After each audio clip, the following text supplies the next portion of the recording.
Good morning everyone. Monday morning, starting of the week. എല്ലാവർക്കും നല്ലൊരാഴ്ച happy ആയിട്ട് പോട്ടെ എന്ന് ആശംസിക്കുന്നു. ഓക്കെ, അപ്പോൾ ഇന്നത്തെ മോർണിംഗ് റുട്ടീനിൽ നമ്മൾ രാവിലെ നേരത്തെ 5 മണിക്കാണ് നിങ്ങൾ കാണുന്നത്. കോലമെല്ലാം പൊട്ടാച്ച് ഇതാണ് കുബേരവിളക്ക് കത്തിച്ചു. പിന്നെ എന്താ പറയുക, ഇന്ന് ഞാൻ വെച്ചിരിക്കുന്ന കോൺസെപ്റ്റ് ഗജലക്ഷ്മി വിളക്കിൻ്റെ കോൺസെപ്റ്റാണ് പൂജാമുറിയിൽ വെച്ചിരിക്കുന്നത്. എല്ലാം വിളക്കൊക്കെ കത്തിച്ചു. ഇനി വരൂ നമുക്ക് അടുക്കളയ്ക്ക് പോവാം, വേഗം അടുക്കളയ്ക്ക് പോവാം. അപ്പോൾ വെങ്കടേശ്വര സുപ്രഭാതം രാവിലെ ഓരോ ദൈവങ്ങളുടെ നാമങ്ങൾ ഇങ്ങനെ പോയിക്കൊണ്ടിരിക്കുകയാണ്. ഇപ്പോൾ എനിക്ക് ഉള്ളിലേക്ക് കുട്ടികൾക്ക് ചപ്പാത്തിയുടെ ഉള്ളിൽ ഫില്ല് ചെയ്യാൻ വേണ്ടിയിട്ട് ഞാൻ കോണാണ് എടുത്ത് വെച്ചിരിക്കുന്നത്. ഇപ്പോൾ ഇന്ന് ഞാൻ നിങ്ങൾക്ക് കാണിച്ചു തരാൻ പോകുന്നത് ഇഡ്ഡലിയുടെ കൂടെ ബ്രേക്ക്ഫാസ്റ്റിന് ഇഡ്ഡലി, ദോശ, ചപ്പാത്തി, പൂരി എല്ലാത്തിൻ്റെ കൂടിയും കഴിക്കാൻ പറ്റുന്ന ഒരു അസലായിട്ടുള്ള ഒരു കൂട്ടാനാണ് കാണിച്ചു തരാൻ പോണത്. എണ്ണ ഒഴിച്ചിട്ട് പട്ട, ഗ്രാമ്പ്, ഏലക്ക, പെരിഞ്ചീരകം എല്ലാം ഇട്ടിട്ടുണ്ട്. ഒരു 3 തക്കാളി അതിലേക്ക് നന്നായിട്ട് മുറിച്ചിട്ടിട്ട് അതിലേക്ക് 1.5 സ്പൂണോളം മുളക് പൊടി, കുറച്ച് മഞ്ഞൾപ്പൊടി, ഉപ്പ്, ഇത്ര മാത്രമേ ആവശ്യമുള്ളൂ. നമ്മൾ വളരെ സിമ്പിളായിട്ടാണ് വെക്കുന്നത്. എന്താ കാര്യം എന്ന് വെച്ചാൽ രാവിലെ നേരത്തൊക്കെ ഇതൊക്കെ വളരെ ഈസി ആയിരിക്കും. നിങ്ങൾക്ക് ഓഫീസിലേക്ക് പോവുകയാണെങ്കിലോ ഇല്ലെങ്കിൽ കുറേ ആൾക്കാർ വല്ലവരും വീട്ടിലുണ്ട് എന്നുണ്ടെങ്കിൽ കുറച്ച് നല്ലോണം കാണണം കൂട്ടാൻ എന്നുണ്ടെന്നുണ്ടെങ്കിൽ ഇത് നന്നായിട്ട് നീട്ടി വെക്കാൻ പറ്റുന്ന കൂട്ടാനാണ്. അപ്പോൾ അതായിക്കൊണ്ടിരിക്കുന്ന സമയം കൊണ്ട് ഞാൻ അരമുറി തേങ്ങ, കുറച്ച് പൊട്ടുകടല നന്നായിട്ട് അരച്ച് പേസ്റ്റാക്കി വെക്കുക. ഇപ്പോൾ എൻ്റെ ഇഡ്ഡലി റെഡിയായി. എല്ലാവർക്കും ഇഡ്ഡലി ഇപ്പോൾ തന്നെ ആക്കി വെക്കും, എന്നിട്ട് കാസ്ട്രോളിലാക്കി വെക്കുകയാണ് ചെയ്യുക. കുട്ടികളാണ് ആദ്യം കഴിച്ചിട്ട് പോകുന്നത്. അപ്പോൾ നമ്മൾ അരച്ച് വെച്ചിരിക്കുന്ന നമ്മുടെ തേങ്ങ ആൻഡ് പൊട്ടുകടല പേസ്റ്റ് അതിലേക്ക് ഇട്ട് കൊടുക്കുക. എന്നിട്ട് നിങ്ങൾക്ക് എത്ര ആവശ്യമാണോ, വെള്ളം എത്ര ആവശ്യമുണ്ടോ അതിനനുസരിച്ചിട്ടുള്ള രീതിയിൽ നിങ്ങൾക്ക് ഒഴിച്ചു കൊടുക്കാം. ഞാനിവിടെ മിക്സി ഒലുമ്പിയിട്ട് 1.5 ഗ്ലാസ്സോളം വെള്ളം ഇതിലേക്ക് ഒഴിച്ചു കൊടുക്കുന്നുണ്ട്. എന്നുവെച്ചാൽ ഒരുപാട് വെള്ളത്തോട് കൂടിയിട്ട് വേണ്ട. ഞങ്ങൾ 4 പേരല്ലേ ഉള്ളൂ. കണ്ണേട്ടനുണ്ട്, പക്ഷേ കണ്ണേട്ടൻ സാധാരണ പോലെ ഈ ഒരാഴ്ച കണ്ണേട്ടൻ ഇവിടെ ഉണ്ട്. അപ്പോൾ അതുകൊണ്ട് വലിയ കുഴപ്പമില്ല. അപ്പോൾ ഇതപ്പോൾ നന്നായിട്ട് തിളച്ച് തുടങ്ങി കഴിഞ്ഞാൽ ഇതിലേക്ക് വേണമെങ്കിൽ നിങ്ങൾക്ക് കടുകും വറ്റൽമുളകും വറുത്തിടാം. ഞാൻ ഇതൊന്നും ചെയ്യാറില്ല, ഇങ്ങനെ തന്നെ സൂപ്പറായിരിക്കും. അപ്പോൾ ഇതുപോലെ നിങ്ങൾ ഇഡ്ഡലിയുടെ കൂടെ ദോശയുടെ കൂടെയൊക്കെ ഒന്ന് ഉണ്ടാക്കി നോക്കൂ, വളരെ ക്വിക്കായിരിക്കും. അപ്പോൾ സമയം 6 മണി ആയി കഴിഞ്ഞു. കുട്ടികൾ താഴെ വന്നു, ഭക്ഷണം കഴിക്കാൻ തുടങ്ങിക്കഴിഞ്ഞു. അവർക്ക് സ്കൂളിലേക്ക് പോകാൻ സമയമായി. അപ്പോൾ രാവിലെ നേരത്തെ നമ്മുടെ വീട്ടിൽ വളരെ സ്ട്രിക്റ്റായിട്ട് ഞാൻ എന്താണോ ഉണ്ടാക്കുന്നത് അത് തന്നെയാണ് അവർ കഴിച്ചിട്ട് പോകാറുള്ളത്. ഞാൻ വളരെ നിർബന്ധമായിട്ടും അത് ചെയ്തേ വിടാറുള്ളൂ. വെറും വയറ്റിൽ കുട്ടികളെ വിടാറില്ല. ലഞ്ച് ബോക്സ് എല്ലാം പാക്ക് ചെയ്ത് കഴിഞ്ഞു, സ്നാക്ക് ബോക്സ് എല്ലാം പാക്ക് ചെയ്ത് കഴിഞ്ഞു. രാവിലെ നേരത്തെ എൻ്റെ ബ്യൂട്ടിഫുൾ ആയിട്ടുള്ള എൻ്റെ ഇഷ്ടപ്പെട്ട എൻ്റെ ഗാർഡൻ ഇതുപോലെയാണ്. വന്നിട്ട് വേണം എനിക്കിനി വെള്ളമൊക്കെ കൊടുക്കാൻ. അപ്പോൾ വരൂ നമുക്ക് പോവാം. ഇനി നമ്മളുടെ ഒരുപാട് പേരുടെ സംശയങ്ങൾ തീർക്കുന്ന ഒരു അതായത് ഈ ഒരു ടൈം എന്ന് പറയുന്നത് ഞാൻ അതിന് യൂട്ടിലൈസ് ചെയ്യട്ടെ.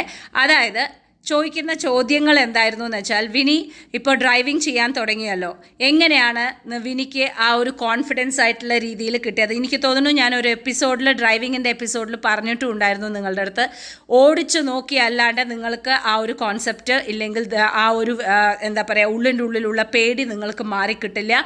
ധൈര്യമായിട്ട് മുന്നോട്ടേക്ക് പോവുക.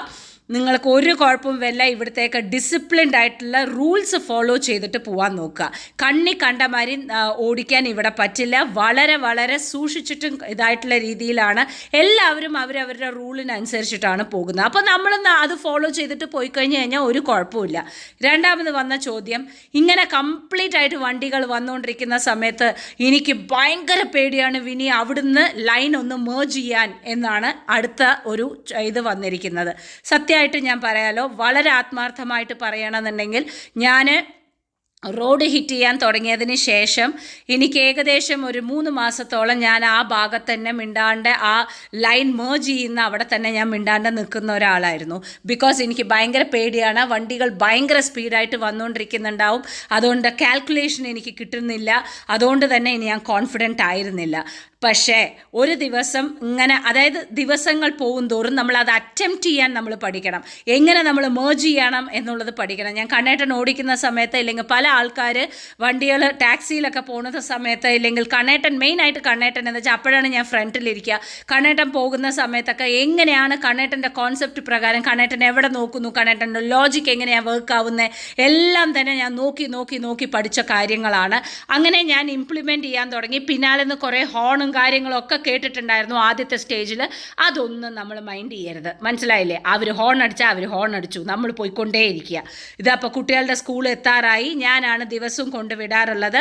നമ്മൾ വീട്ടിൽ നിന്ന് 6:30 ഇറങ്ങും. 6:30 ഇറങ്ങിയാൽ മാത്രമേ 6:50 ആകുമ്പോഴേക്കും ട്രാഫിക് കഴിഞ്ഞിട്ട് നമുക്ക് അവിടെ പോയി എത്താൻ പറ്റുള്ളൂ. എല്ലാവരുടെയും ഫേവറേറ്റ് ആയിട്ടുള്ള ബുർജ് അൽ അറബിൽ കൂടെ തന്നെയാണ് ദിവസവും ഞാൻ അങ്ങോട്ടും ഇങ്ങോട്ടും പോകാറുള്ളത്. അപ്പോൾ ഇതാ ജുമൈറ സൈഡാണിത്. ഏറ്റവും ബ്യൂട്ടിഫുൾ ആയിട്ടുള്ള സൈഡാണ്. അവരുടെ സ്കൂൾ ലൊക്കേറ്റ് ചെയ്തിരിക്കുന്നത് അവിടെയാണ്. അപ്പം മക്കളിതാ സ്കൂളിലേക്ക് പോയി ഇറങ്ങി. ഇനിയിപ്പോൾ അവർ പിക്ക് ചെയ്യാൻ ഇനി ഞാൻ വീണ്ടും 3 മണിക്ക് അവരെ പിക്ക് ചെയ്യാൻ വീണ്ടും വരുന്നതായിരിക്കും. അപ്പോൾ ഇതാണ് രാവിലെ നേരത്തെ എൻ്റെ എപ്പോഴുമുള്ള ആ ഒരു ഫിക്സ്ഡ് ആയിട്ടുള്ള ഷെഡ്യൂൾ എന്ന് നോക്കുകയാണെന്നുണ്ടെങ്കിൽ. തിരിച്ച് വീട്ടിലേക്ക് വന്നു കഴിഞ്ഞിട്ടുണ്ടെന്നുണ്ടെന്നുണ്ടെങ്കിൽ പിന്നെ നമ്മൾ ഭക്ഷണം കഴിക്കുക, ബാക്കിയുള്ള കാര്യങ്ങളൊക്കെ നോക്കുക, അങ്ങനെയാണ് പോകുന്നത്. അപ്പോൾ വരൂ, അപ്പോൾ ഞാൻ തിരിച്ചു എത്തിക്കഴിഞ്ഞു. ഇനി വരൂ, നമുക്ക് കഴിക്കാം. ഗുഡ് മോർണിംഗ് കുട്ടികളെ. അപ്പോൾ വരൂ, നമുക്ക് കഴിക്കാം. തക്കാളിക്കുളമ്പ് ആൻഡ് ഇഡ്ലി. സമയം 8:30.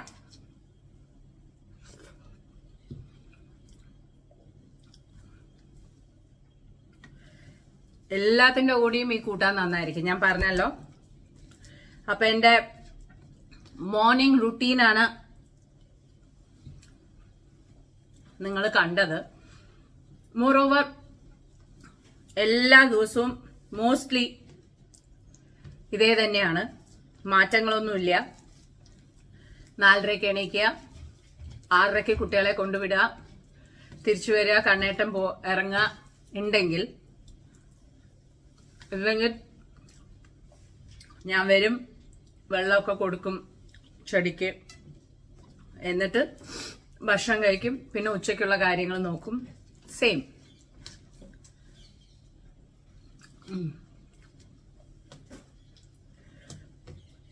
ഒരുപാട് പേര് എന്നോട് മറ്റേ വിളക്കിൻ്റെതൊക്കെ കണ്ടപ്പോൾ ചോദിച്ചിട്ടുണ്ടായിരുന്നു, ഞാൻ വിളക്കേ കത്തിക്കാറില്ല പേടിച്ചിട്ട്. അപ്പൊ ഞാൻ ചോദിച്ചു എന്താ കാര്യം എന്ന്. അപ്പൊ പറഞ്ഞു, ഇത്ര വിളക്ക് കത്തിക്കണം, ഇല്ലെങ്കിൽ കത്തിക്കാൻ പാടില്ല, ഇല്ലെങ്കിൽ ഇത്ര എണ്ണം കത്തിക്കണം എന്നൊക്കെ പറയുണ്ടായിരുന്നു. ഞാൻ പറഞ്ഞു, ഫസ്റ്റ് ഓഫ് ഓൾ ഞാൻ എപ്പോഴും ചോദിക്കുന്ന മാതിരി, ആരാണ് ഈ 4 ആൾക്കാർ? ഈ പറയുന്ന ആൾക്കാർ അവരുടെ വീട്ടിൽ ചെയ്യണുണ്ടാവും, ചെയ്യാതിരിക്കുന്നത് നമ്മൾ മാത്രം. ഉള്ള മനസ്സമാധാനം പോവാൻ വേണ്ടിയിട്ട് ഈ 4 ആൾക്കാരെ ബോധിപ്പിച്ചിട്ട് എന്നെ ജീവിതത്തിൽ മടുപ്പായി. ദൈവത്തിന്റെ മുമ്പിൽ വിളക്ക് കത്തിക്കാൻ, അത് 1 വിളക്ക് കത്തിച്ചോ, 2 വിളക്ക് കത്തിച്ചോ, 3 വിളക്ക് കത്തിച്ചോ, എന്താ പ്രശ്നം? നിങ്ങളുടെ വീട്ടിലുള്ള ദൈവമല്ലേ. അമ്പലമൊന്നും അല്ലല്ലോ, മഹാക്ഷേത്രമൊന്നും അല്ലല്ലോ എണ്ണക്കണക്കിനും കറക്റ്റായിട്ടുള്ള രീതിയിൽ പാലിച്ചിട്ടില്ലെങ്കിൽ വേദമന്ത്രങ്ങളോട് കൂടിയിട്ടുള്ള മൂർത്തികളാണ് ഇവിടെ ഇരിക്കണമെന്ന് പറയാൻ. എന്തിനാണ് ഇങ്ങനെയൊക്കെ മനസ്സിന്റെ ഉള്ളിൽ കൊണ്ട് നടക്കണമെന്നാ ഞാൻ ആലോചിക്കണത്. വിളക്ക് എന്നിട്ട് കത്തിക്കാണ്ടായി, എന്നിട്ടോ നഷ്ടം ആർക്ക? ഓരോരുത്തർ പറയണത് അങ്ങോട്ട് കണ്ണടച്ച് വിശ്വസിക്കണത് ജീവിതത്തിൽ എന്ന് നിർത്തുന്നോ അന്നേ മുമ്പിലുള്ള വഴി തെളിയിലൂട്ടോ. ഉള്ള കാര്യം ഞാൻ പറയാലോ. എന്താ അത്? എനിക്ക് കേട്ടിട്ട് അതിശയായി. ആരോ പറഞ്ഞു അത്ര ഇത്ര വിളക്കേ കത്തിക്കാൻ പാടുള്ളൂ എന്ന്, ഞാൻ പിന്നെ വിളക്ക് കത്തിക്കാണ്ടായി. ഭ്രാന്താണ് കുട്ടിയെ. മനസമാധാനം കളയാൻ വേണ്ടിയിട്ട് കുറെ എണ്ണുണ്ട് ചുറ്റോട് ചുറ്റും. എന്ന് നമ്മൾ അവരെയൊക്കെ മനസ്സിലാക്കണോ, എന്ന് നമ്മൾ നമ്മുടെ കാര്യം സ്റ്റാൻഡ് കറക്റ്റ് ആയിട്ട് ഫോളോ ചെയ്യണോ, അന്നേ ജീവിതത്തിൽ മുന്നോട്ടേക്ക് പോകാൻ പറ്റുള്ളൂ. ഇല്ലെങ്കിൽ പിന്നീന്ന് പിടിച്ചു വലിക്കാൻ എത്ര പേര് വേണം? എത്ര അന്വേഷിച്ച് പോവുക വേണ്ട, ഉണ്ട് കൂടെ തന്നെ. അതുകൊണ്ട് ബി പോസിറ്റീവ്. ആ ഒരു മനസ്സിന്റെ ഉള്ളിൽ നിന്ന് ഈ വേണ്ടാത്ത ചിന്തകളൊക്കെ ആദ്യം ഒന്ന് മാറ്റുക. ഞാൻ ചെയ്യുന്നത് ആ ഒരു നല്ല രീതിയിലാണ് എന്ന് എടുത്തിട്ട് അങ്ങോട്ട് പോയിട്ട് ആ ഒരു പോസിറ്റിവിറ്റി കൊണ്ടുവന്ന എത്ര ഭംഗിയായിരിക്കും ജീവിതം എല്ലാ കാര്യത്തിനും.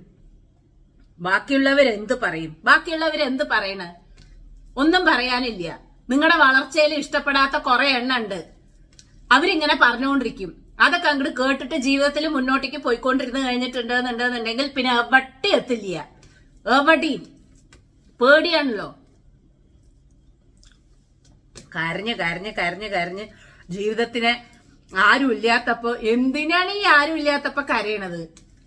100,000 പണികളില്ലേ ചെയ്യാൻ? അതങ്ങോട്ട് ചെയ്തൂടെ?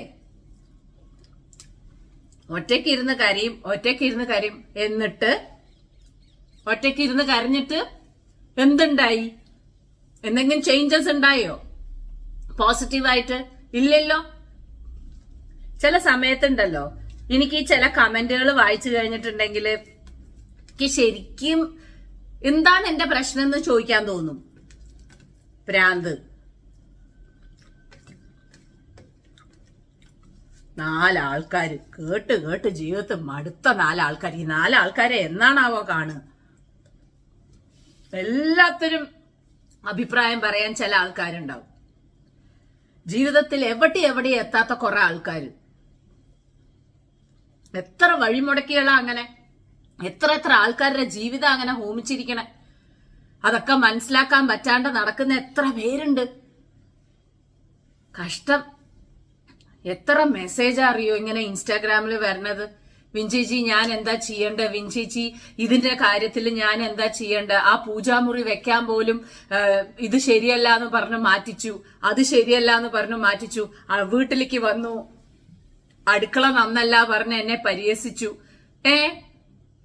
അവര് വെച്ചിരിക്കുന്ന അതേപോലെ തന്നെ വെച്ചാലേ അത് അടുക്കളയാവുള്ളൂ. അപ്പൊ കുട്ടിയുടേതായിട്ടുള്ള രീതിയിൽ വെക്കുക എന്നുള്ള കോൺസെപ്റ്റ് അവർക്കോ മനസ്സിലായില്ല. കുട്ടിക്ക് എന്തിനാണ് മാറ്റേണ്ട ആവശ്യം? എന്തിനാണ് ഒരാളെ വിളിക്കാൻ ഇത്ര മടി? നമ്മുടെ വീട് നമ്മളെങ്ങനെ വെച്ചിരിക്കുന്നോ അതിനനുസരിച്ചിട്ടുള്ള രീതിയിൽ ആ കോൺസെപ്റ്റ് പ്രകാരമാണ് ഓരോ സ്ത്രീകളും അവരവരുടെ വീട് വെക്കുക. എല്ലാവരും ഒരുപോലെയാണ് വെക്കുക. ഇതെന്താ ഹോട്ടലോ മറ്റേയാണ് റിസപ്ഷൻ ഇങ്ങനെ ആയിരിക്കണം, ഇല്ലെങ്കിൽ ഇത് ഇങ്ങനെ ആയിരിക്കണം എന്ന് പറയാൻ? ഒരുപാട് ആൾക്കാരെ ജീവിതത്തിൽ ഇൻവോൾവ് ആക്കിക്കല് നിർത്തിക്കോളൂ. പല ആൾക്കാർക്കും പറ്റുന്ന തെറ്റതാണ്. ജീവിതത്തിൽ എത്ര ആൾക്കാർ നിങ്ങളുടെ അഭിപ്രായങ്ങൾ പറയാൻ നിങ്ങൾ ഇൻവൈറ്റ് ചെയ്യുന്നോ അത്രയും നിങ്ങളുടെ ലൈഫ് കോംപ്ലിക്കേഷൻ ആയി പോയിക്കൊണ്ടിരിക്കുകയാണ്. Keep it simple.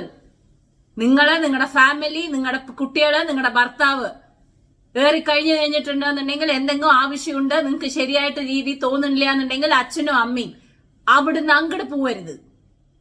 അങ്ങോട്ട് പോയി പിന്നെ ദുരിതം വിളിച്ചു വരുത്തുകയാണ്. വെറുതെയെങ്കിലും ഒരാള് വീട്ടിക്ക് വന്നു അത്ര, അഭിപ്രായം പറഞ്ഞു അത്ര, വീട് നന്നല്ല പറഞ്ഞു, എന്റെ കോൺസെപ്റ്റ് നന്നല്ല പറഞ്ഞു, അതോടുകൂടിയിട്ട് വിഷമായി, വീട് നോക്കാതായി. ആർക്കാണ് നഷ്ടം?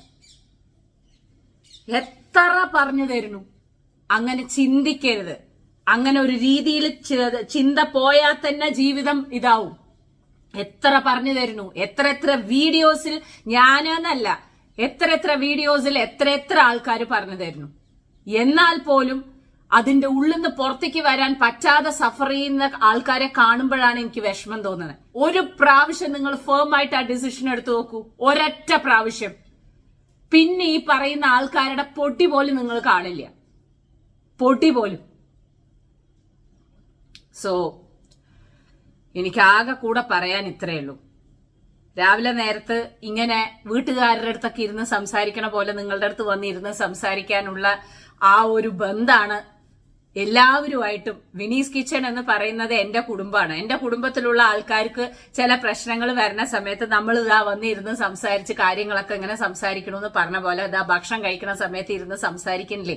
ഒരു ചേച്ചിയോ ഇല്ലെങ്കിൽ ഒരു ഇളയമയോ ഒരു മേമ പറയണ പോലെ എന്ത് വേണമെങ്കിലും കണക്കാക്കിയിട്ട് നിങ്ങൾ എടുത്തോളൂ. പക്ഷെ മക്കളെ, ഒറ്റ കാര്യേ പറയാനുള്ളൂ, ഈ 4 ആൾക്കാരെ പേടിച്ച് ജീവിക്കരുത്. നിങ്ങൾ ചെയ്യുന്നത് ശരിയാണെന്ന് നിങ്ങൾക്ക് തോന്നുകയാണെന്നുണ്ടെന്നുണ്ടെങ്കിൽ മുന്നോട്ടേക്ക് തന്നെ പോവുക. ഒന്നും സംഭവിക്കില്ല. പേടിച്ചും കൊണ്ടുള്ള ജീവിതം നിർത്തിയിട്ട് നല്ല രീതിയിൽ പോസിറ്റിവിറ്റി ജീവിതത്തിൽ കൊണ്ടുവന്നിട്ട് അവനവന്റെ കുടുംബത്തിന്റെ കൂടെ, ഹസ്ബൻഡിന്റെ കൂടെ, മക്കളുടെ കൂടെ ഹാപ്പി ആയിട്ട് കഴിയാൻ നോക്കൂ. ജീവിതമാണ്, എത്ര തന്നെ ഉണ്ട്. So make it. ആഹാ, അവിടെ തുടങ്ങി വർക്ക്. വീണ്ടും അപ്പോ കാണാം, ഞാൻ വരാം, സംസാരിക്കാം നമുക്ക് ഇതേപോലെ. ഓക്കെ, അപ്പൊ ഈ കൂട്ടാൻ ഉണ്ടാക്കി നോക്കാൻ മറക്കരുത്. ഓക്കെ, പോട്ടെ. എന്നാല് ഭയങ്കര ശബ്ദമായി.